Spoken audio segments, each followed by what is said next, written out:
जय श्री कृष्णा। राधे राधे।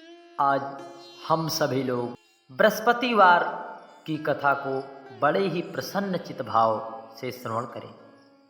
इस कार्तिक मास में यदि बृहस्पतिवार की कथा को श्रवण करने का परम सौभाग्य प्राप्त हो तो ऐसा महादुर्लभ संयोग सभी को नहीं प्राप्त हो सकता। इसलिए आप सभी लोग बड़े ही प्रसन्न चित्त भाव से इस बृहस्पतिवार की कथा को अवश्य पूरा संपूर्ण सुने, क्योंकि कथा को आधी अधूरी सुनकर बीच में छोड़कर जाने से कथा का अपमान भूल कर भी ना करें। जय श्री कृष्णा। राधे राधे। गौरी पुत्र गणेश भगवान की जय।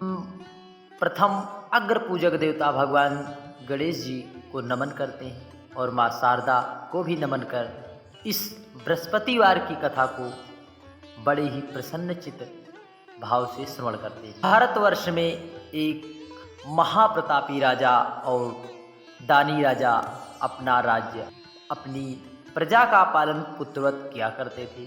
वह नित्य गरीबों और ब्राह्मणों की सहायता किया करते थे। यह बात उनके रानी को तनिक भी मन को नहीं भाती थी।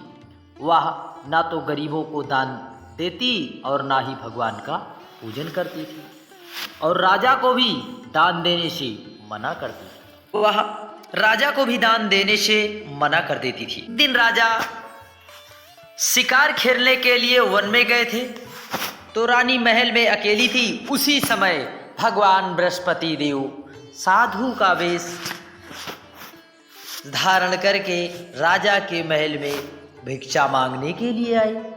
रानी ने भिक्षा देने से भी इनकार कर दिया और कहा, हे साधु महाराज, मैं तो दान पुण्य करते करते थक हार चुकी हूं। मेरा पति सारा धन लुटाते रहते हैं। मेरी इच्छा है कि हमारा सारा धन नष्ट हो जाए। ना रहेगा बांस, ना बजेगी बांसुरी। बृहस्पति स्वरूप साधु ने कहा, देवी तुम तो बड़ी विचित्र हो। धन धान्य तो सभी चाहते हैं, पुत्र और लक्ष्मी तो पापी के घर भी होने चाहिए। यदि तुम्हारे पास अधिक धन है तो भूखे को भोजन करा दो, प्यासों के लिए प्याऊ लगवा दो, मुसाफिरों के लिए धर्मशाला आदि बनवा दीजिए। और भी अत्यधिक धन है तो निर्धन कुंवारी कन्याओं के विवाह में भी आप कुछ धन दान देकर अपने आप को परम सौभाग्यवती कहलावा अवसर प्रदान करें, प्राप्त करें, अवसर प्राप्त करें। ऐसे और कई काम हैं जिनके करने से तुम्हारा यश लोक परलोक में भी फैलेगा, परंतु रानी पर उपदेश का कोई प्रभाव न पड़ा। वह बोली, आज आप मुझे कुछ ना समझाइए, मैं ऐसा धन नहीं चाहती जो हर जगह बांटती फिरूं। साधु महाराज ने उत्तर दिया, महारानी यदि तुम्हारी यही इच्छा है तो तुम बृहस्पतिवार के दिन पीली मिट्टी लाकर अपना सिर धोकर और बृहस्पतिवार को अपना घर लीप कर भट्टी चढ़ाकर कपड़े धोना। ऐसा करने से आपका सारा धन नष्ट हो जाएगा। इतना कहकर वह साधु महाराज अदृश्य हो गए। साधु के अनुसार कही गई बातों को पूरा करते हुए रानी को केवल 3 बृहस्पतिवार ही बीते थे, जिससे उनकी सारी संपत्ति नष्ट हो गई। तब एक दिन राजा ने रानी से बोला कि रानी तुम यहीं रहो, मैं दूसरे देश को जाता हूँ। यहाँ पर मैं यदि छोटा व्यवसाय करूँगा तो लोग मुझे क्या कहेंगे, इसलिए मैं कहीं शहर जाकर कुछ धन कमाने का व्यवसाय करता हूँ। महाराज दूर के शहर चले गए। वहाँ पर जंगल से लकड़ी काट कर लाते और शहर में बेचते। इस तरह अपना जीवन यापन करते रहे। इधर राजा के प्रदेश चले जाने पर रानी और दासी बहुत दुखी थी, अत्यंत इतनी दुखी हुई थी, बहुत दुखी हुई थी, यहाँ तक कि उन्हें दाने दाने के लिए मोहताज होना पड़ा। 7 दिन तक बिना भोजन के ही रहना पड़ा। तो रानी ने अपनी दासी से कहा, पासी के नगर में मेरी बड़ी बहन रहती है, उसके यहाँ धन संपदा बहुत है। यदि थोड़ी से धन और खाने की सामग्री बहन से कहकर ले आओ तो अपना भी गुजारा चल जाए। दासी ने कहा, ठीक है। रानी की बहन के पास गई। उस दिन दैव संयोग से बृहस्पतिवार था और रानी की बहन ने भी बृहस्पतिवार का व्रत रखा था और बृहस्पति देव भगवान की कथा को श्रवण कर रही थी। दासी ने रानी की बहन को अपनी सारा संदेश कह सुनाया, परंतु रानी की बहन ने कोई उत्तर ना दिया। तब दासी कोई उत्तर ना पाकर दासी चुपचाप लौट आई और फिर अपनी रानी से बताया। सुनकर रानी ने अपने भाग्य को पूछा। उधर रानी की बहन ने सोचा कि मेरी बहन की दासी आई थी, परंतु मैं उससे कुछ नहीं बोली, इससे वह बड़ी ही दुखी होगी। कथा सुनकर और पूजन समाप्त करके वह अपनी बहन के घर आई और कहने लगी, बहन, मैं बृहस्पतिवार का व्रत कर रही थी, तुम्हारी दासी मेरे घर गई थी, परंतु जब तक कथा चलती है बीच में उठना नहीं होता, ना बातें किया जाता है, इसलिए मैं नहीं बोली। कहो दासी क्यों गई थी? रानी बोली, बहन तुमसे क्या छिपाऊं, हमारे घर में खाने तक को अनाज नहीं है। ऐसा कहते कहते रानी की आंखें भर आई। उसने दासी समेत पिछले 7 दिन से भूखे रहने की बातें विस्तार पूर्वक अपनी बहन से बताई। रानी की बहन बोली, देखो बहन, भगवान बृहस्पति देव सबकी मनोकामना पूर्ण करने वाले हैं, वे समस्त सुखों को प्राप्त प्रदान करते हैं, इसलिए देखो शायद तुम्हारे घर में अनाज कहीं रखा हो। पहले तो रानी को विश्वास नहीं हुआ, पर बहन के आग्रह करने पर उसने अपनी दासी को अंदर भेजा तो उसे सचमुच अनाज से भरा एक घड़ा मिला। यह देखकर दासी को बड़ी हैरानी हुई। दासी रानी से कहने लगी, हे रानी, जब हमको भोजन नहीं मिला तो हम ही व्रत किया करते थे, इसलिए क्यों ना इनके व्रत और कथा की विधि पूछ ली जाए ताकि हम भी व्रत कर सकें। तब रानी ने अपनी बहन से बृहस्पतिवार व्रत कथा के बारे में बताया। बोलिए बृहस्पति देव भगवान की जय। बहन ने बताया, बृहस्पतिवार को व्रत रखो और चने की दाल मुनक्का से भगवान श्री हरि विष्णु का केले की जड़ में पूजन करो तथा दीपक अवश्य जलाएं, व्रत कथा सुने और पीला भोजन ही करें, इससे बृहस्पति देव प्रसन्न होंगे। व्रत और पूजन विधि बताकर रानी अपने घर लौट। और इस कार्तिक मास में भगवान श्री हरि विष्णु को प्रसन्न करने के लिए हम सभी को अवश्य कुछ ना कुछ उपाय जरूर करना चाहिए। तो ऐसे में यदि बृहस्पतिवार की कथा को श्रवण करने का परम सौभाग्य हमें प्राप्त हुआ है तो हम सभी लोग बड़े ही प्रसन्न चित्त भाव से अवश्य। 7 दिन के बाद गुरुवार आया तो रानी ने अपनी दासी ने व्रत रखा। गुड़साल में जाकर चना और गुड़ लेकर आई। फिर उसने केले की जड़ में भी भगवान श्री हरि विष्णु का पूजन किया। अब पीला भोजन कहाँ से लाए, इस बात की चिंता उनके मन मस्तिष्क में चलती रही, परंतु जिसके कृपा निधान करुणा निधान भगवान श्री हरि और भगवान बृहस्पति देव हों, उसे किस बात की चिंता। स्वयं बृहस्पति देव भगवान ने अपना रूप बनाकर एक साधु वेशधारी वे सुंदर फलों में पीला भोजन लाकर दासी को दे दिया। भोजन पाकर दासी प्रसन्न हुई और फिर रानी के साथ मिलकर भोजन ग्रहण। उसके बाद वे सभी गुरुवार को व्रत और पूजन करने लगी। भगवान की कृपा से उनके घर में धन संपत्ति हो गई, परंतु रानी फिर से वही आलसपन करने लगी। तब दासी बोली, देखो रानी, तुम पहले भी इस प्रकार आलस करती थी, तुम्हें धन रखने में कष्ट होता था, इस कारण सभी धन नष्ट हो गया, और अब जब भगवान बृहस्पति देव की कृपा से तुम्हें धन प्राप्त हुआ है तो फिर आलस कर रही हो। रानी को समझाते हुए दासी ने कहा कि बड़ी मुश्किलों के बाद यह धन मिला है, इसलिए हमें दान पुण्य करना चाहिए, भोजन करवाना चाहिए, जिससे तुम्हारे कुल का यश बढ़ेगा, स्वर्ग की प्राप्ति होगी, पितर प्रसन्न होंगे। दासी की बात मानकर रानी अपना धन शुभ कार्यों में खर्च करने लगी, जिससे पूरे नगर में उनका यश फैलने लगा। बृहस्पतिवार कथा के बाद श्रद्धा के साथ आरती की जानी चाहिए। इसके बाद प्रसाद बांटकर उसे ग्रहण करना चाहिए। एक दिन दुखी होकर जंगल में एक पेड़ के नीचे बैठकर वह अपनी दशा को याद करते व्याकुल होने लगा। बृहस्पतिवार का दिन था। एकाएक उसने देखा कि निर्जन वन में एक साधु प्रकट हुए और साधु वेश में स्वयं बृहस्पति देव भगवान थे। लकड़हारे के सामने जाकर बोली, हे लकड़हारे, इस सुनसान जंगल में तू चिंता मग्न क्यों बैठा है? लकड़हारे ने दोनों हाथ जोड़कर प्रणाम किया और उत्तर दिया, महात्मा जी, आप सब कुछ जानते हैं, मैं क्या कहूँ। यह कहकर रोने लगा और फिर साधु को अपनी आत्मकथा सुनाई। महात्मा जी ने कहा, तुम्हारी स्त्री ने बृहस्पतिवार के दिन भगवान बृहस्पति का निरादर किया था, जिसके कारण रुष्ट होकर उन्होंने अपनी यह दशा पाई है। अब तुम चिंता को दूर करके मेरे कहने से चलो और तुम बृहस्पतिवार के दिन व्रत रखो और कथा को किया करो। 2 पैसे के चने मुनक्के लाकर उसका प्रसाद बांटो और शुद्ध जल के लोटे में शक्कर मिलाकर अमृत तैयार करो। कथा के पश्चात प्रेमियों में अमृत व प्रसाद बांटकर आप भी ग्रहण करो। ऐसा करने से भगवान तुम्हारी समस्त मनोकामना पूर्ण करेंगे। ऐसा कहकर साधु वेशधारी ने फिर कहा। तब राजा ने कहा, हाँ जी, मैं तो लकड़हारा हूँ, मुझे लकड़ी बेचकर इतना पैसा नहीं मिलता जिससे भोजन के उपरांत कुछ बचे।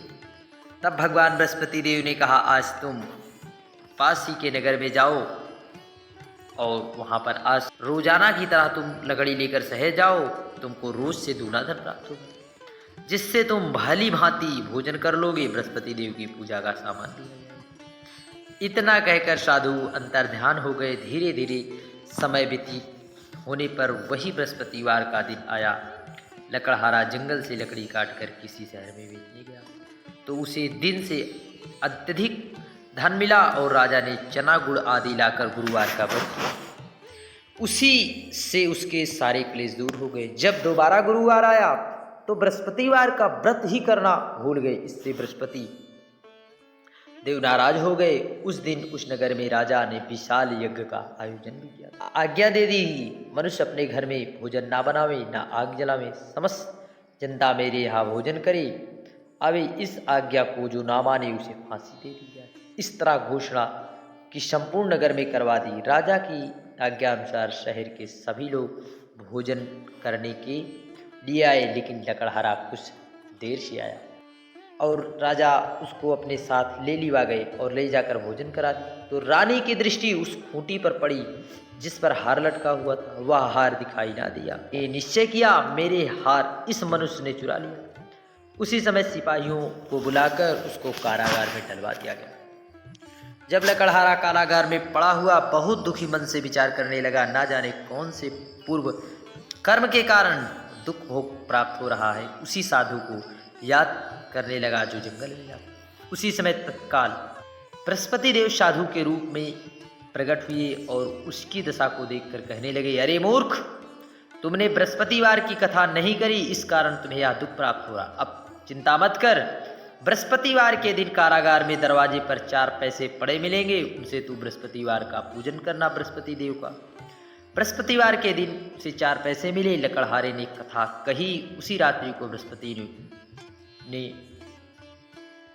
उस नगर की राजा को स्वप्न में कहा, हे राजा, तुमने जिस आदमी को कारागार में बंद किया है वह निर्दोष है। वह राजा है, उसे छोड़ देना। रानी का हार खूंटी पर लटका होगा। अगर तू ऐसा नहीं करेगा तो मैं तेरे राज्य को नष्ट कर दूंगा। रात्रि के स्वप्न को देखकर राजा प्रातःकाल उठा तो खूंटी पर हार लटका मिला। लकड़हारे को बुलाकर क्षमा मांगी तथा लकड़हारे को योग सुंदर आभूषण देकर विदा करा। बृहस्पतिवार की कथा के अनुसार बृहस्पति देव की आज्ञा के अनुसार लकड़हारा अपने नगर को चल दिया। राजा अपने नगर में पहुंचा तो उसे बड़ा ही आश्चर्य हुआ। नगर में पहले से अधिक बाग, तालाब हुए, बहुत सी धर्मशालाएं, मंदिर आदि बन गए थे। राजा ने पूछा, यह किसका बाग और धर्मशाला है? तब नगर के सब लोग कहने लगे, यह सब रानी और बांदी के। तो राजा को आश्चर्य हुआ और गुस्सा भी आया। जब रानी ने उनकी खबरें सुनी कि राजा आ रही हैं तो उन्होंने बांदी से कहा, हे दासी, देखो राजा हमको कितनी बुरी हालात में छोड़ गए थे, देखकर वह लौट न जाए, इसलिए तुम दरवाजे पर खड़ी हो जाओ। आज्ञा के अनुसार दासी दरवाजे पर खड़ी हो गई। राजा आए तो उन्होंने अपने साथ लिवा गए। तब राजा ने क्रोध करके अपनी रानी से पूछा,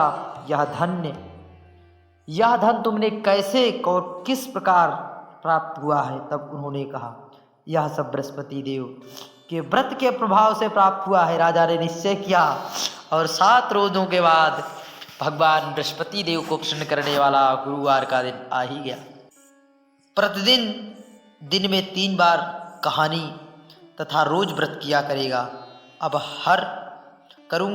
हर समय राजा के दुपट्टे में चने की दाल बंधी रहती तथा दिन में 3 बार कहानी कहता। एक रोज राजा ने विचार किया, चलो अपनी बहन के यहाँ घुमावें। इस तरह निश्चय कर राजा घोड़े पर सवार हो अपनी बहन के यहाँ चले। मार्ग में उन्हें कुछ आदमी मिले और मुर्दे को ले जा रहे थे। तब राजा ने कहा, भाई हमारी बृहस्पति देव की कथा सुन लो। तो उसमें से कुछ आदमी बोलने लगे, यहाँ हमारे साथ एक है और इसको अपनी कथा की पड़ी है। तो किसी ने कहा, भाई कथा सुन हुई लो। कथा सुनते ही ज्यों ही मुर्दा हिलने डुलने लगा और भगवान बृहस्पति देव की कृपा से वह चलने फिरने भी लगा, जीवित हो गया। तब राजा ने दाल निकाली और जब कथा आधी हुई तो मुर्दा हिलने लगा और जब समाप्त हुई तो राम राम करके मनुष्य उठकर खड़ा हुआ। आगे मार्ग में एक किसान हल जोत रहा। तब राजा ने कहा, भाई किसान, आप मेरी इस बृहस्पतिवार की कथा को सुन लो। तब किसान ने कहा, जब तक मैं तुम्हारी बृहस्पतिवार की कथा को श्रवण करूँगा तब तक मैं 4 हरैया और जोत लूँगा। ऐसा कहते हुए किसान जोतने लगा, राजा चल दिए।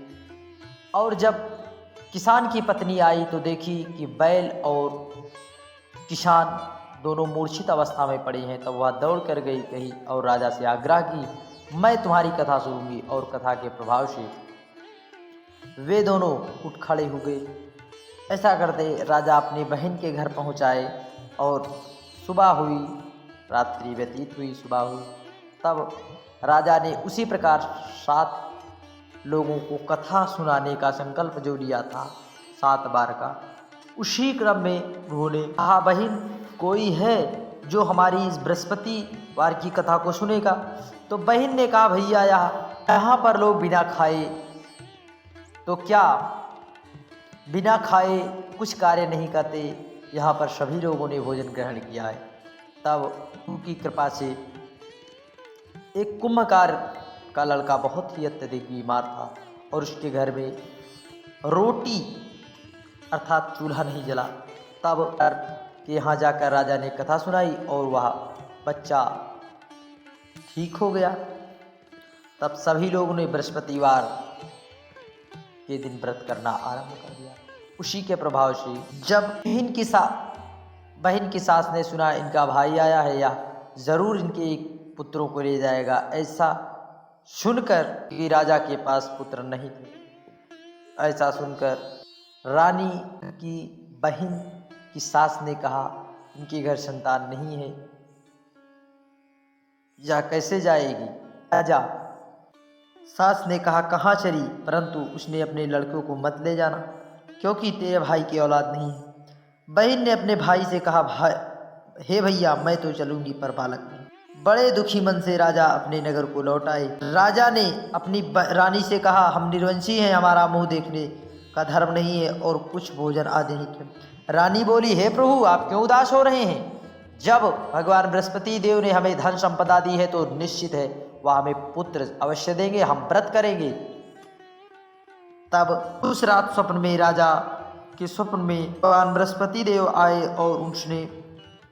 और राजा की स्वप्न में आए। तो उसी रात को बृहस्पति देव ने राजा से स्वप्न में कहा, हे राजा उठ, सभी सोच त्याग दे, तेरी रानी गर्भ से है। राजा की यह बातें सुनकर बड़ी खुशी हुई और 9वें महीने में उसके गर्भ से एक सुंदर बालक पुत्र पैदा हुआ। तब राजा बोले, हे रानी, स्त्री बिना भोजन के रह सकती है पर बिना कहे नहीं। जब मेरी बहन आवे तब उससे कुछ कहना मत। रानी ने सुनकर हाँ कर दी। जब रानी की बहन आई यह शुभ समाचार सुना तो बड़ी खुश हुई और बधाइयाँ लेकर भाई के यहाँ आई। तभी रानी ने कहा, घोड़ा चढ़कर तो नहीं आई, गधा चढ़ी आई है। राजा की बहन बोली, भाभी मैं इस प्रकार ना कहती तो तुम्हें औलाद कैसे मिलती?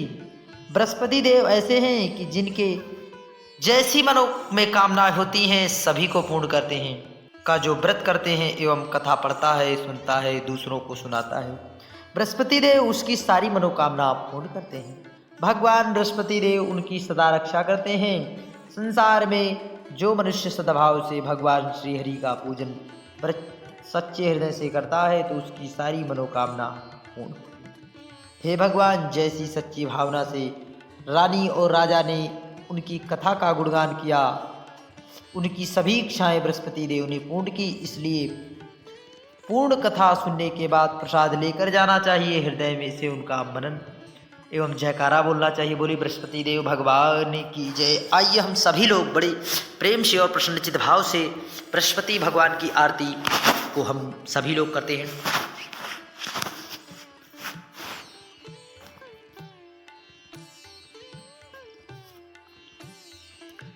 ओम जय बृहस्पति देवा, ओम जय बृहस्पति देवा, जय बृहस्पति देवा।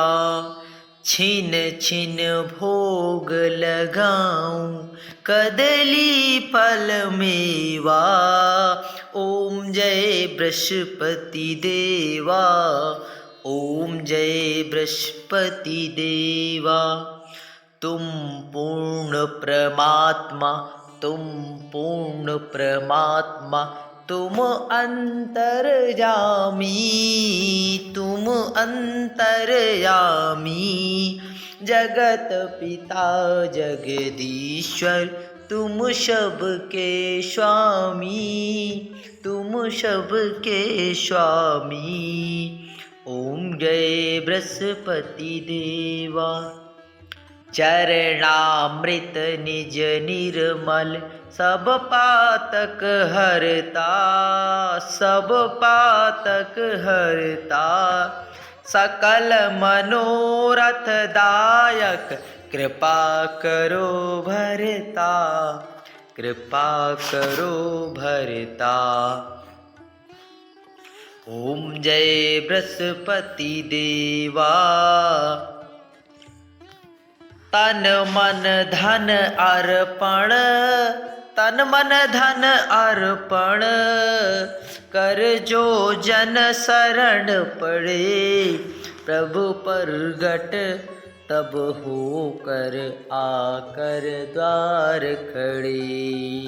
ओम जय बृहस्पति देवा। दीन दयाल दयानिधि, तन हितकारी, पाप दोष सब हरता, भव बंधन हारी। ओम जय बृहस्पति देवा। सकल मनोरथ दायक, सब संशय तारो। विषय विकार मिटाओ, संतन सुखकारी। ओम जय बृहस्पति देवा। जो कोई आरती तेरी प्रेम सहित गावे, प्रेम सहित गावे। ज्येष्ठानंद बंद सो निश्चय पावे। ओम जय बृहस्पति देवा, ओम जय बृहस्पति देवा।